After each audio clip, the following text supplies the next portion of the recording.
Oi, eu sou a Mar. Oi, e eu sou o Ramirex, E esse é o Canal do Mistério. canal do mistério. E...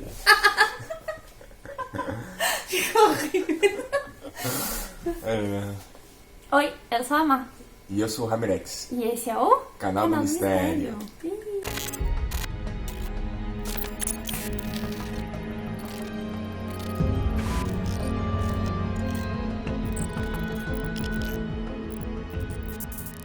No vídeo de hoje, nós vamos trazer um assunto bem interessante pedido pelo fã de terror. Uma batalha de alguns dos maiores monstros do mestre Stephen Stephen King. King. Stephen King tem nos presenteado desde 1974, com personagens macabros e criaturas assustadoras. Segundo o próprio autor, os piores vilões são os humanos, e a gente conhecendo a humanidade, a gente sabe que isso é pura verdade. Mas isso vai ficar para outro vídeo, né? E neste vamos falar sobre quais, entre todos eles, são as criaturas e monstros mais assustadores criados pelo autor Stephen King. E a gente vai chegar no pior de todos eles.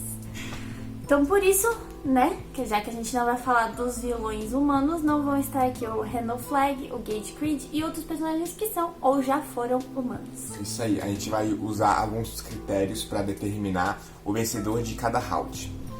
Tipo, vai ter o nível de maldade, o quanto de medo ele causa e a quantidade de mortes causadas diretamente pela criatura. Então, também alguém que controla outras criaturas ou humanos e acaba, né, causando mortes indiretas, a gente não vai contar essas mortes indiretas, só mortes diretamente causadas pela criatura. Então, isso aí, a gente vamos começar. Primeiramente, nós vamos falar do Hotel Overlook, né? O hotel do Iluminado. Do Iluminado e também agora do Dr. Sleep. É verdade. Então a gente vai começar no nível de maldade do Hotel Overlook. O Overlook é uma entidade, né? Porque ele não é só o hotel, ele, obviamente, ele tem uma coisa mais maligna no ser dele. Digamos, ele não é só o edifício. Então, o Hotel Overlook é assombrado também por fantasmas de pessoas que morreram violentamente dentro dele.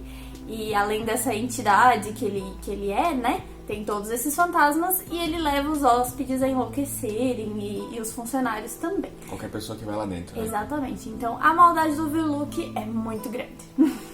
O medo dele.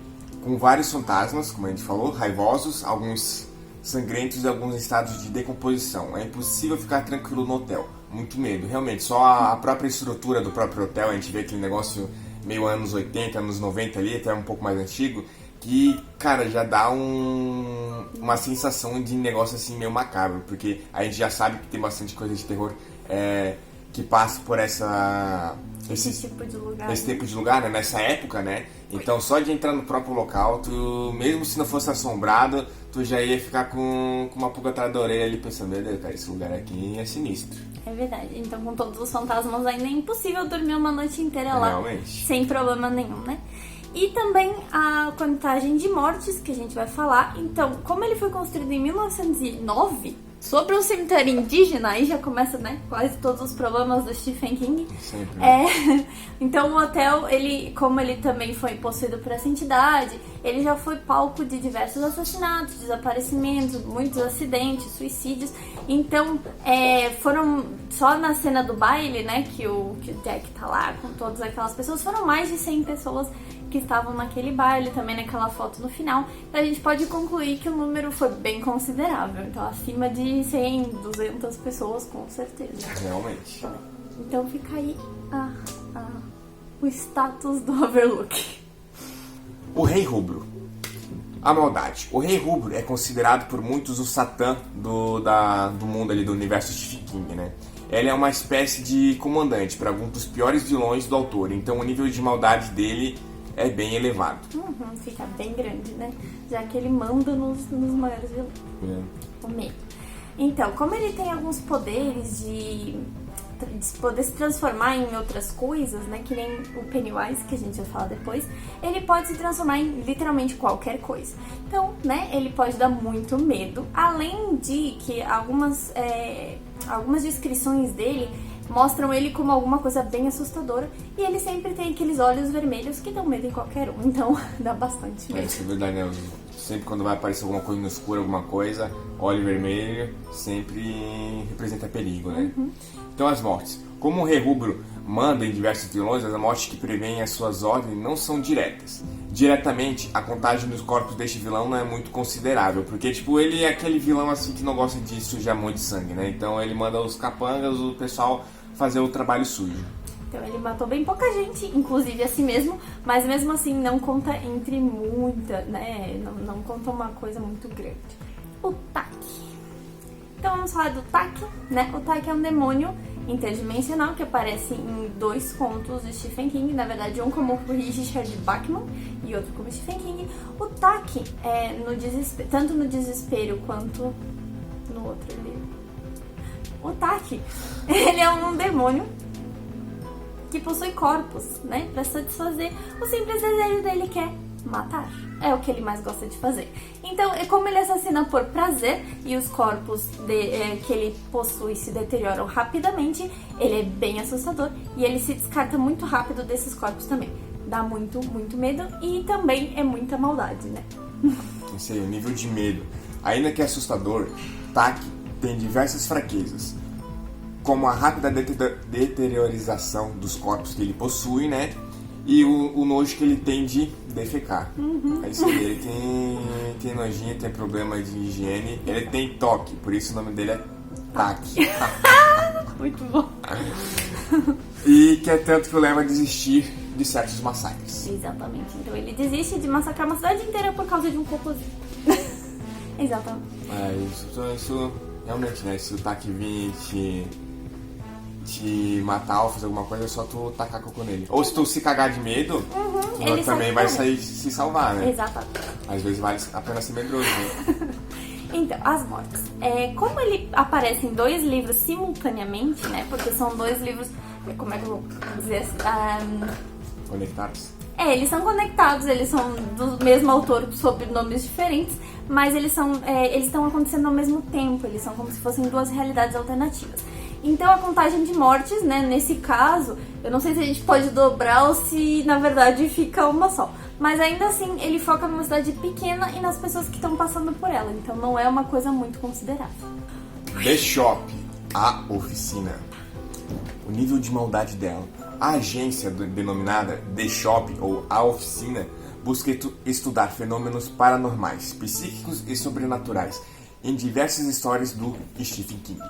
Porém, os reais objetivos da oficina são simplesmente transformar qualquer poder em que eles põem as mãos em armas governamentais. E eles não se importam se os estudos acabem matando algumas pessoas. Então, né, aquele simples história de conspiração que o governo faz vários experimentos com qualquer pessoa, não importa o que, para conseguir ter um poder em massa para ter controle sobre outras nações, né? Ou para conseguir alcançar os objetivos deles. Exatamente. Então a oficina, o nível de medo da oficina é como ela se apresenta de forma amigável, ela tenta passar confiança e tranquilidade, né, para as vítimas dela. Eles normalmente não têm muito medo da oficina, e sim, quando eles descobrem todos aqueles esqueminhas malévolos, eles têm mais raiva e eles querem descontar isso na oficina de volta. Então, medo eles não dão muito, não. As mortes, né? A oficina age em diversas histórias do autor.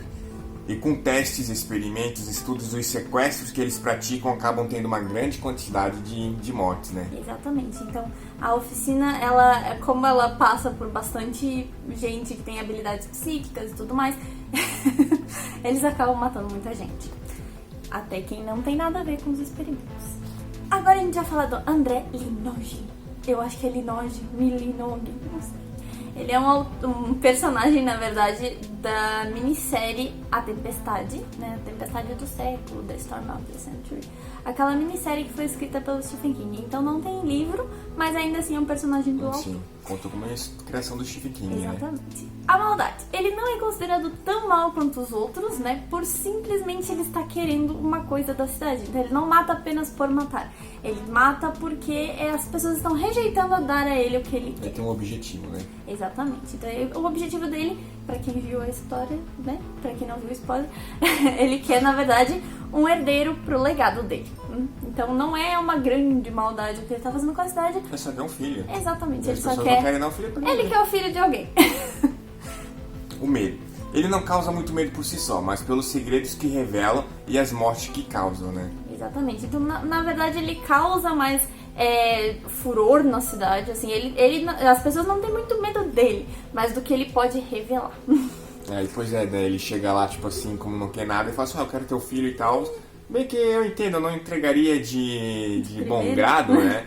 Mas isso acabaria salvando as outras pessoas de morrer, né? Então não sei o que tu faria. Tu entregaria o teu filho pra salvar a vida de outras pessoas, ou tu preferia matar as outras pessoas pra salvar o teu filho? Eu não tenho filho, mas assim, ele ia matar todo mundo, ou pelo menos grande parte da população, enquanto durasse a tempestade, então eu ia pensar bem. Se ele quisesse levar meus gatos, eu entregava de bom grado. Eu não entregava nada. E as mortes, então, ele diretamente mata só uma pessoa, né? Que é a primeira vítima do filme. E indiretamente ele mata bastante gente, né? Que faz eles cometerem suicídios e tudo mais.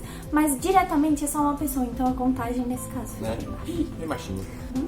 Agora, por último, mas não menos importante, Pennywise.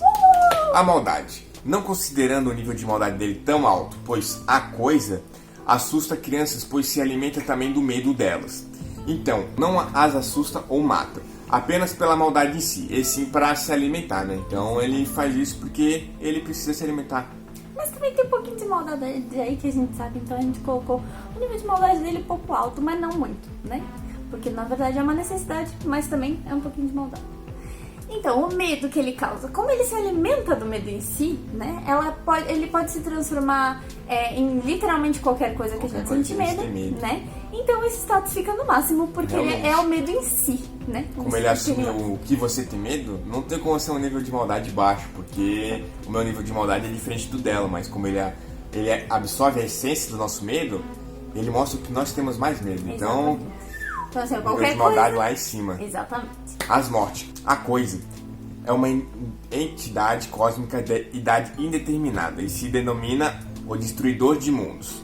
Portanto, não conseguimos estimar exatamente a quantidade de mortes causadas por ela, porque, sei lá, ele pode estar desde o começo dos tempos vivo e a gente não tem esses dados, né? Somente em Derry, né, a cidadezinha onde se passa ali a coisa, que foi criada ali em 1740, foi estimado algo entre 10 mil e 15 mil mortes. Mas a contagem de vítimas do livro fica aproximadamente em 17 pessoas. Então, naquele período ali do livro, nós contamos, né, que aparecem realmente no livro como mortes diretas 17 pessoas. Mas como ele tá nativo ali por Derry desde 1740, a gente ficou contando entre 10 e 15 mil pessoas. E o pior é que ele mata criancinhas, que pra mim é o pior tipo de assassinato que tem. Exatamente. Então, no fim, o Pennywise ganha pela maior quantidade de status. E aí, gente, vocês gostaram do vídeo? O que a gente pode melhorar? Qual é o próximo assunto que nós podemos trazer? O que vocês acharam? É isso aí, gente. A gente quer tentar mostrar um pouco desse nosso gosto pra vocês, né? Eu aposto que vocês também são fãs de terror e fantasia, né? E eu espero que vocês tenham gostado do vídeo aí, né? E como a mamazinha aqui falou, que vocês possam estar dizendo pra nós próximos assuntos, o que nós podemos melhorar, o que podemos fazer. E que nós vamos sempre tentar buscar pra fazer um videozinho assim divertido com vocês. É isso aí. Valeu, então galera. É isso aí, gente. Muito obrigado. Não esqueça de dar aquele like, de compartilhar com os amigos e se inscrever. E a gente se vê no próximo vídeo. Valeu! Tchau, tchau!